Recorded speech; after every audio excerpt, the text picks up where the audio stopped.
Well, a couple of nice honors for employees of Northern Inyo Hospital. We'll start with John Ungersmeyer, MD. He was named Healthcare District Trustee of the Year by the Association of California Healthcare Districts during the group's annual conference last week in Monterey. Dr. Ungersmeyer has served on the Northern Inyo Hospital Board of Trustees for 12 years. During that time, he has held the positions of President, Vice President, and Director at Large. In his tenure on the board, Dr. Ungersmeyer has led or participated in many important hospital activities. And the press release from Northern Inyo Hospital notes that understanding that finances are frequently a barrier to educational advancement, Dr. Ungersmeyer has personally and quietly provided college scholarship support for graduating high school seniors annually for the past 30 years.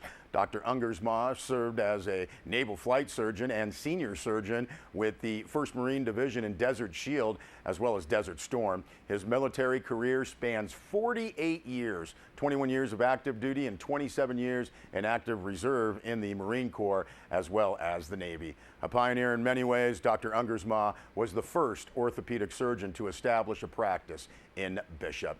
Dr. Ungersmeyer received his medical degree from the University of Southern California, and he completed his orthopedic residency at St. Mary's Hospital in San Francisco. Dr. Ungersmeyer was nominated for this honor by Northern Inyo Hospital President M.C. Hubbard. Congratulations to Dr. Ungersmeyer. And congratulations also to Diane Stevens, an emergency department nurse at Northern Inyo Hospital, who was named winner of the Daisy Award for Extraordinary Nurses. Now, the recognition is part of a national program honoring nurses for clinical skills and compassionate care. The press release notes that lured into work to attend an early morning meeting, the 34-year veteran nurse walked into the main hospital lobby recently and joined the assembled crowd. Overheard asking her colleagues what was going on. Stevens' face registered pure surprise when Chief Nursing Officer Kathy Decker named her the 2015 Daisy Award winner for Northern Inyo Hospital. Stevens said she was truly surprised to receive the award, saying, "I don't see myself as doing anything other nurses don't do. I am touched to receive the honor. It was completely unexpected." Victoria Alexander Lane, Northern Inyo Hospital's Chief Executive Officer and a former nurse herself, called Stevens the epitome of nursing. Said Alexander Lane, "I really wish we could model everyone after your wonderful, generous ability to make people feel comforted and cared for," end quote. Please see more on the stories on Diane Stevens and Dr. Ungersmeyer on our website, sierrawave.net. All right, let's head back to Cooperating to Compete, a community conversation in Mammoth Lakes and Mono County. More with John Wentworth. Because we all live here. This is where we live. And how do we integrate that into this? Well, we can call somebody. We can call up Google. Google's investing in creating gigabit communities all over the country. And they come with a guidebook. They work with communities and counties and say, well, this is how you do it. We'll look at your CAD drawings of your town, your infrastructure, your city, we'll blah, blah, blah. We'll figure all this stuff out, and we'll show up with our little trucks, plug it in, charge you money, and everything will happen just smooth as butter. And since I gave this presentation about 6 months ago as part of Elizabeth Tenney's Eastside Know-How effort, and since then, look at all the communities that they've added to the list. They're serious about this. They are going to go out there and deliver gigabit service all over the country.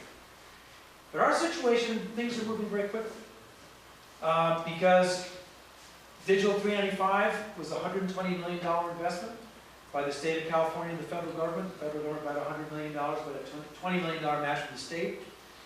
And this thing is already unfolding. The implementation of what we're doing with this opportunity is already happening. Inyo County is already looking into doing a countywide program called the Obsidian Project, where the public sector may be investing in infrastructure to make these things happen.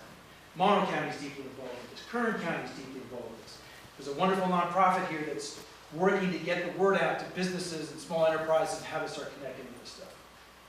There are a series of internet service providers who are writing grants and investing capital in taking Digital 395 and delivering it to your homes and to your businesses. It's already happening. It's unfolding as we speak. And if you believe what's happening in the larger world, there are 1,000 entities that want to participate in the FCC's World Broadband Trials.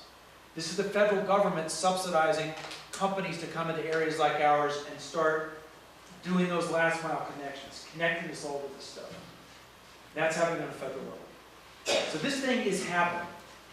It may not be at your business or your house yet, but there are parties, businesses, folks out there that want to make this happen. Public sector and private sector. So let's go back to the train metaphor just for a second. The Civil War was a time of crisis. And one of the contributing factors in the Confederacy's losing the war was their railroad system. Because their railroad tracks didn't match town to town, county to county, state to state. So if they had to move supplies and military material from one place to the other, they'd get to one place and the track gauge would change. They'd have to stop the train, take everything off, put it in the next train, and ship it off. And it contributed to a railroad system that just didn't work. And it was a contributing factor to the loss of the war.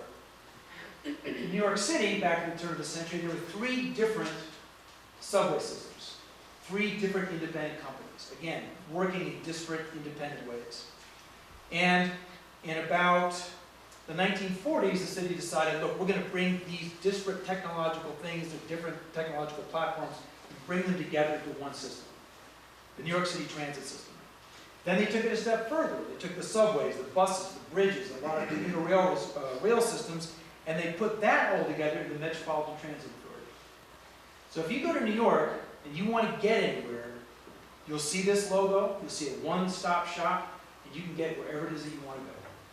The system is big, 11 million passengers an average weekday. It's seamless, it's transparent. Stacey talked about breaking down jurisdictions. You can do whatever you want to do in that transportation system.